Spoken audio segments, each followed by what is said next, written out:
UEFA's disciplinary action against Real Madrid, Barcelona and Juventus has been suspended after it was served with a court order banning it from intimidating the Super League rebels. And legal experts now expect the three clubs will compete in next season's Champions League despite the threat of exclusion as a result of their support for the breakaway competition. "I cannot see that UEFA will exclude one of the three clubs from the Champions League," sports lawyer, Mark Orth, told. Exclusion would be followed by a very detailed legal analysis by numerous courts and damage claims following competition law breaches because of exclusion by UEFA, added the expert based in Munich. The European football governing body announced last month that it had launched a disciplinary investigation into the three clubs, after they refused to recant their support for the breakaway competition. If found guilty of breaking UEFA's rules, the clubs could face a ban from European competition, including the Champions League, for 2 years. All three clubs qualified this season, but the court order has forced UEFA to back down, at least for the time being, and it announced last night it has stayed disciplinary proceedings. Sportsmail understands that UEFA has not given up hope of restarting its investigation soon, which could still result in a Champions League ban for the rebels, but that would require the legal and disciplinary processes to be concluded within a few months, which would appear to be a challenging timetable. While 9 of the 12 founding clubs in the failed European Super League project were quick to bail out, apologize and offer some amends, Madrid, Barca, and Juve have refused to yield, to the fury of UEFA and its president Alexander Ceferin. UEFA's aggressive approach to the rebel clubs has been seen as risky by lawyers because on April 20, the Super League obtained an interim court order in Madrid, on the very eve of the Super League's collapse. The court banned UEFA and FIFA from making more threats or doing anything to intimidate the breakaway league or any of its participants. UEFA appeared undeterred and continued to rebuke the rebels and launched its disciplinary process. Regardless, it has now emerged that UEFA, which is based in Switzerland and therefore outside of the European Union, continued to plow its own course until the Swiss authorities served it with the Spanish court order, which only happened on June 2.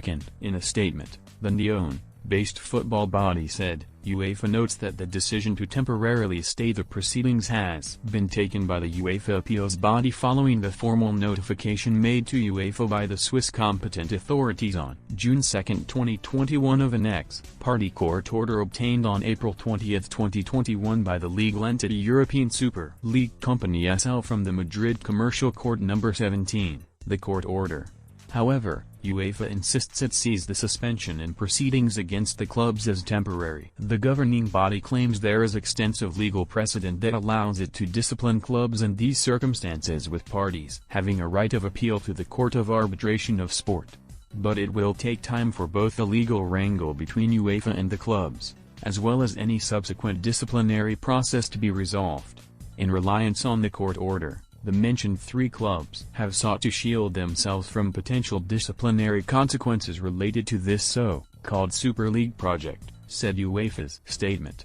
UEFA understands why the disciplinary proceedings needed to be suspended for the time being, but remains confident in and will continue to defend its position in all the relevant jurisdictions. The legal issues surrounding the failed Super League project involve competition law and the right to establish rival leagues. Despite UEFA's confidence, lawyers insist the issues are not clear-cut and there is also legal precedent on the side of the rebel clubs. Some experts predict the legal wrangles will continue for years. The matter is now being considered by the European Court of Justice, Europe's highest court, in Luxembourg. The Spanish judge, who heard the initial case, referred the matter to the higher court for legal opinion. That may take months before the case is returned to Madrid. At that point, UEFA will have to appear in court and give its legal argument against the establishment of the Super League before the court makes its ruling, which would then be subject to appeal by either side. While the latest version of the Super League is undoubtedly dead, the legal action now taking place could determine whether the creation of a rival competition in the future has a sound legal basis. In addition, it may also decide whether UEFA is able to take disciplinary action against the rebels. Real Madrid, Barcelona and Juventus have never flinched from the support for the Super League. When UEFA launched a disciplinary investigation last week, it prompted an extraordinary joint statement. The clubs reiterated their commitment to modernizing football and accused UEFA of coercion towards three of the most relevant institutions in the history of football. The football world was shocked after 12 founding members, including the Premier League's Big Six, signed up for the breakaway Super League in April, which threatened the future of UEFA's elite competitions, the Champions League and Europa League, as well as the viability of domestic leagues. In a chaotic 48 hours amid mass protests across Europe from fans, media and politicians, the plans came to a shuddering halt with teams withdrawing one by one. 9 clubs, including Manchester United, Manchester City, Liverpool, Arsenal, Chelsea, and Tottenham, as well as Atletico Madrid, Inter Milan and AC Milan, have now committed to the existing international competitions, with the threat of heavy fines and expulsion if they to renew their interest in the breakaway project. And the English clubs yesterday reconfirmed their commitment to the Premier League, repeated their apologies to fans, fellow clubs, the Premier League and the FA. As a gesture of goodwill, the clubs have collectively agreed to make a contribution of £22 million to grassroots football and good causes. The Premier League also announced the English clubs had agreed to support rule changes so that any similar actions in the future would lead to a 30-point deduction.